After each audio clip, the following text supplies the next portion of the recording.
Hola, buenas tardes a todos, bienvenidos a una nueva charla. Hola Blanca, Jorge, David, Javier, Gaby, Gloria, Carla, bienvenidos a todos. Vamos a hablar un poco más acerca de el servicio para la edificación de la novia, el correcto y verdadero uso de los dones. Vamos a analizar, ya vimos, ya estuvimos mencionando, ¿no es cierto?, los dones bastantes, y ahora vamos a volver a retomar los dones de Corintiyim Aleph en el capítulo 12, ¿no es cierto? Y vamos a ver cuál es el correcto uso, porque los analizamos como eran y el incorrecto uso, ¿no es cierto? Pero vamos a ver una serie de cosas a este respecto. Shaul dice entonces en el capítulo 12 que el propósito de los dones es la edificación, ¿no es cierto? En el capítulo 13 la forma de ejercitar esos dones es en el amor, ¿no es cierto? Y en el capítulo 14 su valor, el valor de los dones es probado por su utilidad práctica, si son aplicados o no. Pero tenemos que analizar los dones desde más ángulos realmente para comprenderlos a fondo y completamente y ver cuál es el uso correcto, porque tampoco es para despreciarlos completamente. Shavuot y los dones espirituales. Los dones espirituales son inherentes a la era de Shavuot, ¿no es cierto?, que comenzó en Masé en el capítulo 2. En siglos posteriores, a medida que el poder espiritual de Shavuot se extinguió en favor del ritualismo y la práctica religiosa carnal, ¿no es cierto?, los eclesiásticos explicaron este vergonzoso cese de los dones espirituales al afirmar que Shavuot era un fenómeno temporal y esgrimieron la afirmación de Shaul, ¿no es cierto?, de que los dones cesarían. En un cierto nivel lo era, ¿sí?, pero por otro lado no. Entonces, en lugar de buscar el Elohim para descubrir la razón por la que había retirado su presencia, ¿no es cierto?, y en lugar de buscar recuperar las manifestaciones del Rúa, se conformaron con algo menos de lo que Elohim pretendía para la congregación. Shaul, por supuesto, asumió que la manifestación de los dones espirituales era normal en la vida de la congregación realmente. Hola Teresa, buenas tardes. 2 décadas después del día de Shavuot, cualquier ausencia de dones espirituales habría sido motivo de alarma, realmente. Si los dones espirituales se hubieran extinguido solo 20 años después de comenzado el movimiento, Shaul habría corrido hasta Corinto y preguntándoles qué hicieron que no tienen más los dones, ¿no es cierto? Porque este cuerpo ya no está vivo, ¿qué pasa? Los dones espirituales nunca se extinguieron completamente, porque el Ruach HaKodesh nunca se ha retirado completamente de la congregación, eso tiene que quedar claro. Aunque ya dijimos que los dones milagrosos, ¿no es cierto?, eran muy específicamente para señales, y ya los explicamos un poco, ¿no es cierto? Y que después de este uso en su momento determinado, de llamar la atención y servir de señales para aquellos que debían recibir esas señales, iban a desaparecer, tenemos otros dones. Eso, decir que todos desaparecieron equivale a decir que vino Mashiach, trajo dones y nos los quitó. No es así tampoco, evidentemente. Bien, hay un uso superior de los mismos, ¿sí? Que no es el show que se ha montado, ¿no es cierto?, en el cristianismo, sobre todo en estos últimos tiempos, ¿no es cierto? Y este uso será superior y será pleno en la era de Sukkot, ¿no es cierto?, de pleno uso para los vencedores, ciertamente. Pero además vamos a ir descubriendo también que durante la era de Sukkot será una gran era de aprendizaje general. Las naciones vendrán a aprender, de manera que es bueno que se sepa cómo utilizar, desarrollar, hacer crecer los dones, porque estamos llamados a enseñarlos. Entonces, tenemos que ver que la era de Shavuot apenas ahora está terminando, todavía no ha terminado, todavía estamos en un periodo de transición, no sabemos exactamente cuándo termina y cuándo empieza por los problemas que ya sabemos de los calendarios y demás, ¿no es cierto? Pero sí, estamos en un periodo de transición. A lo largo de toda la era de Shavuot hubo periódicos reavivamientos, ¿no es cierto? Momentos en los que el Ruach traía a la memoria nuevamente las bases de esa era para que los creyentes salieran de su letargo, ¿no es cierto? Cosa que muchos hacían hasta dormirse de nuevo, ¿sí? Que esa parece ser una constante de la humanidad. Este proceso tenía 2 funciones. En primer lugar, advertir a los dormidos y darles la oportunidad de volver a su primer amor, ¿no es cierto? Y en segundo lugar, ir estableciendo separaciones, o sea, ir limpiando la basura, por así decir. Muchas congregaciones oficiales rechazaban una y otra vez a Shavuot, ¿no es cierto?, al movimiento pentecostal. Cada uno de estos avivamientos que el Ruach promovía a lo largo de la historia provocaba cismas y divisiones, ¿sí? Y así cada nuevo movimiento pentecostal, movimiento del Ruaj, iba sacando a muchos individuos de las congregaciones para terminaban formando nuevas denominaciones porque no había forma de conciliar las cosas con la denominación oficial, y la congregación se dividía y subdividía cada vez más, ¿no es cierto? Shavuot ilustra magistralmente el proceso de refinación de Yahweh. Refinar es separar los metales de sus impurezas. Este trabajo lo realiza un artesano llamado refinador o fundidor, ¿no es cierto?, que derrite el metal varias veces en crisoles, se llaman los vasos donde se trabaja, a fin de quitarles la escoria y las impurezas a estos metales. Dice Shemuel Bet en el capítulo 22, el camino de Elohim es perfecto, la palabra de Yahweh es pura. La palabra que aquí ha sido traducida como pura es zerufá, un adjetivo derivado del verbo zaraf, ¿sí?, que significa purificar, justamente, por lo que zerufá significa purificador o purificadora, puede ser masculino o femenino, ¿no es cierto? De manera que, mucho más que ser pura, la palabra de Yahweh es purificadora. ¿Sí? Obviamente implica las dos cosas, pero es purificador en el sentido de que hace, emite, transmite pureza. En esto vemos a qué somos sometidos cuando su palabra juzga. Estamos siendo purificados. El oro suele contener plata y otros metales en cantidades variables, ¿sí? No se sabe cómo separaban estos metales en tiempos bíblicos, pero parece que tenían diferentes métodos, porque Mishlei, o sea, Proverbios, en un par de capítulos dice, el crisol es para la plata y el horno es para el oro. Entonces ya se ve que había métodos de purificación de estos metales. A veces se quemaban las impurezas, en otras ocasiones se amalgamaba toda la escoria espumosa y salía como una especie de espuma, ¿no es cierto?, de toda el metal candente, con lejía de refinador, que también aparece en las escrituras. Por ejemplo, si contenía plomo, primero se eliminaban las impurezas, fundiendo el oro, siempre poniéndolo en estado líquido, ¿no es cierto?, que así permanecía adherido al plomo, ¿no es cierto? Después se eliminaba ese plomo con una ebullición lenta. Si el mineral de cobre era un óxido, un carbonato, se trituraba. O sea, había varios métodos, ¿no es cierto?, antiguamente. Hoy se hacen con productos químicos toda esta separación, ¿no es cierto? Entonces se mezclaba con carbón, hacían diferentes mezclas para separar, ¿no es cierto? Pero siempre había un proceso de combustión, un proceso de ebullición del oro, ¿no es cierto? Dependiendo de las impurezas, flotaban o se iban al fondo y eran eliminadas, sacadas de una u otra forma, ¿no es cierto? Esto muestra el proceso de refinamiento al que nosotros somos sometidos. Las pruebas por las que pasamos son esas sustancias agregadas al oro para exponer las impurezas, que son los pecados, ¿sí?, llevarlas a la luz y eliminarlas. En todo el proceso, el fundidor o el refinador, ¿no es cierto?, permanecía todo el tiempo sin sacar el ojo de la mezcla, controlando el proceso de ebullición, que debe ser meticulosamente exacto, ni de más ni de menos, porque si no se arruina directamente el proceso, ¿sí? Se arruina el oro por completo. Así también nuestro Padre está siempre pendiente de nosotros, como dice, pero los ojos de Yahweh están sobre los que le temen, sobre los que esperan por su misericordia. Y los ojos de Yahweh observan al justo, sus oídos están abiertos a su oración. Los ojos de Yahweh recorren toda la tierra para darles apoyo a los que están de todo corazón con él. Los ojos de Yahweh están sobre los justos y sus oídos atentos a sus oraciones, ¿no es cierto? Pero el rostro de Yahweh está contra aquellos que hacen el mal. Todas estas expresiones son repetidas en varias partes de las Escrituras. Hola Gloria, bienvenida.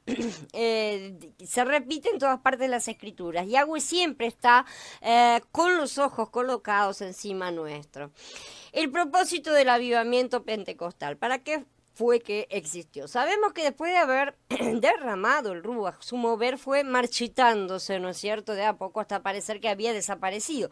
Y también sabemos que hubo diferentes moveres del espíritu a lo largo de la historia, ¿no es cierto? Fueron reavivamientos para sacar a la congregación de su letargo y de sus errores. Así como en la época de Yirmeyá, Yahweh dio la última oportunidad a la gente de arrepentirse, ¿no es cierto?, antes de mandarlos a Babel, para que él hiciera retroceder el ejército babilónico. Si hubieran quedado un año de descanso, era lo que él les estaba pidiendo, ¿no es cierto? Así también Elohim le ha venido dando a la congregación pentecostal, ¿no es cierto?, a los creyentes ya en Mashiach, la oportunidad de rechazar al sistema babilónico, exactamente de la misma manera, ¿no es cierto?, de dejar de someterse a sus ídolos. ¿Qué exigía él de los primeros pentecostales? ¿Cómo podían haber evitado el cautiverio, o sea, el exilio del mundo, ¿no es cierto? Por supuesto sabemos que el exilio era una cosa necesaria, así como lo fue también en el caso de la congregación de Pesach, ¿no es cierto? Que era una cosa que era un bien que surgía de un mal. Pero ¿cómo se podía haber evitado eso si se hubiera obedecido? Porque siempre existe la forma correcta, ¿no es cierto? La respuesta está oculta a menos que entendamos el problema histórico. El problema de la congregación era que había estado siguiendo a los hombres en lugar de a Mashiach, ¿sí? La congregación había sido dividida en facciones y eso sucedió poquísimo tiempo después de haber resucitado Mashiach, ¿no es cierto? Como nos muestra el Berit Hadashah en tantos lugares. La mentalidad del antiguo pacto había regresado a la congregación, no solo por el requisito de la circuncisión al que se oponía Shaul, ¿no es cierto?, sino también por la sumisión de los hombres, ¿no es cierto?, al sistema que tenían. También habían entrado fuego extraño a través del gnosticismo y otras herejías. Esto ya lo estudiamos en la otra serie, ¿no es cierto? Cuando los líderes de la congregación usurparon el lugar de Mashiach, las personas adoraron a los hombres sin darse cuenta, y aún hoy muchos los adoran. Lo mismo ha estado sucediendo en el último siglo pasado y en este en que vivimos, y eso lo hemos podido verificar por nosotros mismos, ¿no es cierto? Los pentecostales comenzaron a formar cada vez más, a dividirse cada vez más en denominaciones. Están surgiendo denominaciones a lo loco, ¿no es cierto?, cada vez más subdivididos por las divisiones más absurdas a veces, y al hacerlo siguieron el ejemplo de los israelitas en los días de Shemuel, cuando exigieron un rey que los gobernara, ¿sí? Al preferir el gobierno de un hombre o una junta de iglesia o una denominación, que llámenlo como quieran, no se dieron cuenta ni entendieron que estaban rechazando a Elohim como su rey, nuevamente repitiendo las cosas de los antiguos. Este error los puso en el mismo patrón que en los días del rey Saúl, ¿no es cierto? El rey pentecostal que fue lleno del Ruach y profetizó, como ya estudiamos en la serie del trigo y la cebada, ¿no es cierto? Y sin embargo, este fue un rey rebelde. Está también Saúl entre los profetas, ¿no es cierto? Se hizo un proverbio esto. ¿Cómo puede el Ruach de Elohim venir sobre un rey rebelde? Sin embargo, así fue. ¿Cómo puede profetizar un rey rebelde? Este dicho en Israel es tan relevante hoy como lo fue en la época de Saúl. Y este dicho es tan relevante, no solo en Israel, ¿no es cierto?, sino que lo podemos aplicar justamente. ¿Cómo puede estar el Ruach en una congregación tan corrupta como la que está actual y tan ignorante, tan mezclada, tan confundida, ¿no es cierto? Describe un enigma, una contradicción por lo menos sorprendente. El fracaso de las personas llenas del Ruach de invertir el patrón de Saúl permitió que la gente descendiera nuevamente a la esclavitud del misterio Babel, esta vez, ¿no es cierto? Porque colectivamente, estamos hablando de un colectivo y no de cosas individuales, ¿no es cierto?, decidieron que era mejor ser gobernados por los hombres que por Elohim.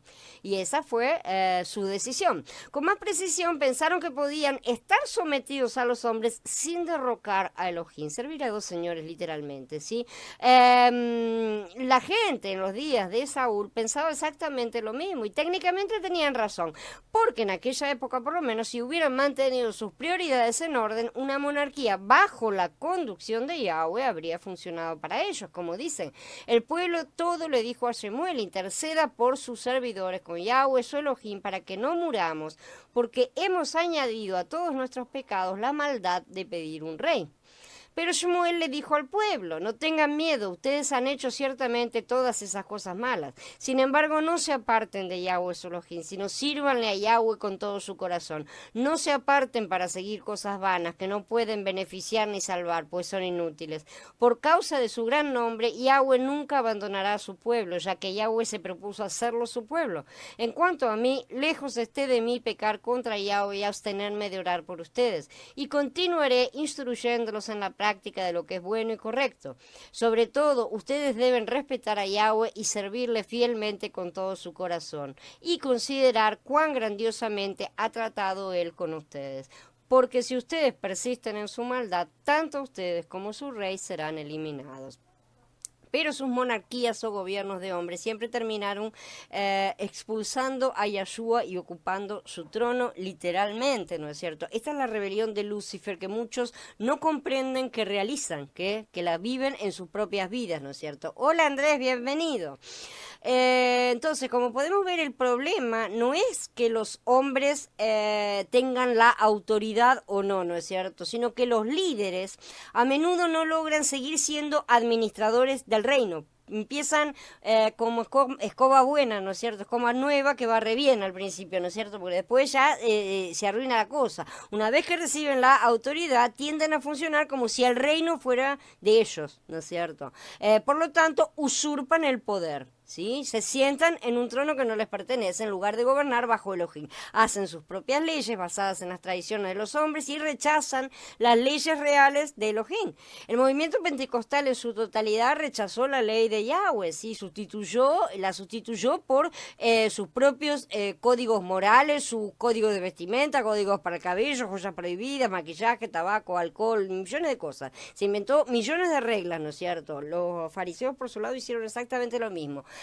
Y hoy podemos agregar todas las nuevas reglas supuestamente bíblicas, entre comillas, ¿no es cierto?, en las que se intenta imponer los códigos de costumbres humanas como reglas de Yahweh. ¿Sí? O sea, las costumbres humanas se tratan de llevar a hacerlas, a divinizarlas, ¿no es cierto?, dándoles un respaldo para poder obtener poder sobre la gente a través de todas esas reglas. Entonces, se hace énfasis en el uso o no de ropas o de otros elementos similares, lo que sea, ¿no es cierto?, comportamientos, rituales, de todo.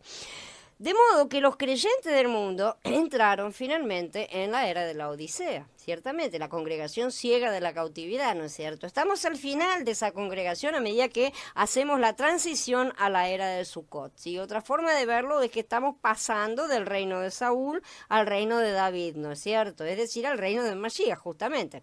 Creo que pronto veremos un gran derramamiento del Ruach HaKodesh que barrerá al mundo, pero no creo que sea antes de que el hombre de iniquidad se manifieste, lamentablemente, trayendo su propia tanda de falsos dones, ¿sí? Milagros con los que va a engañar al mundo. Pero cuando llegue lo que es perfecto verdaderamente, el Ruach será reavivado sobre toda la carne que permanezca sobre la tierra, de manera que los capacitará para acercarse a los enviados de Yahweh, los vencedores, ¿no es cierto?, para aprender justicia.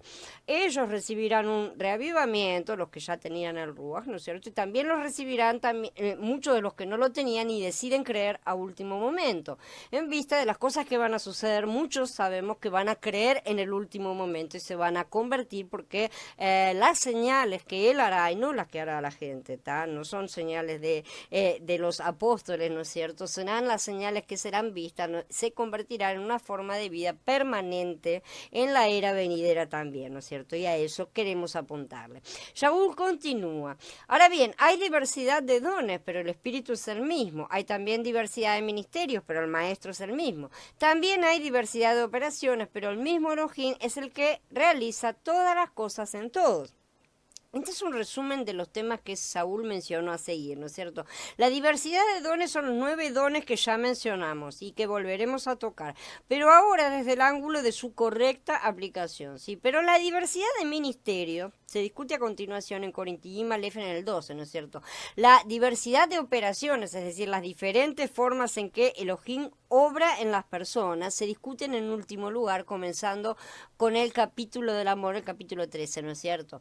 Los 9 dones eran la palabra de sabiduría, palabra de conocimiento, fe, dones de sanidad, realización de milagros, profecía, discernimiento de espíritus, géneros de idiomas e interpretación de lenguas, ¿no es cierto? Los dones del Rúa son herramientas, ¿sí?, del creyente por medio de las cuales puede producir frutos. Son para producir fruto y no para hacer shows, ¿sí?, llamar la atención y sobre todo sobre uno mismo. Entonces, los nueve dones parecen ser paralelos a los 9 frutos del Rúa que Shaul enumera en Galutia, ¿no es cierto?, que son el amor, la alegría, la paz, la paciencia, amabilidad, bondad, fidelidad, mansedumbre y dominio propio, ¿no es cierto?, que dice que son los frutos del Ruach. Entonces tenemos los dones que tienen que producir frutos y acá tenemos cuáles son los frutos que esos dones deben producir. No vemos, por ejemplo, que el actual uso del don de lenguas produzca ninguna de estas cosas, por ejemplo. Entonces hay algo que está muy equivocado. También hay 9 bienaventuranzas en Matías. 9 es un número repetido, ¿no es cierto? Felices los que tienen espíritus de pobres, porque de ellos es el reino del cielo. Felices los que lloran, porque ellos recibirán consuelo. Felices los mansos, porque ellos recibirán la tierra por heredad. Felices los que tienen hambre y sed de justicia, porque ellos serán saciados. Felices los misericordiosos, porque ellos recibirán misericordia. Felices los de corazón limpio, porque ellos verán a Elohim. Felices los que practican la paz, porque a ellos los llamarán hijos de Elohim. Felices los que padecen persecución por causa de la justicia, porque de ellos es el reino del cielo. Felices ustedes cuando los insulten y los persigan y digan toda clase de mal contra ustedes por mi causa, mintiendo. Los dones de Ruach entonces se dan para ayudar a los creyentes a producir el fruto del Ruach. Cualquier otro uso o cualquier otro fruto que se produzca no es su correcta utilización. Si no fructificamos como individuos, seremos tratados como un árbol de combustible, como madera, ¿no es cierto?, en lugar como leña, simple y sencillamente, en lugar de un árbol frutal.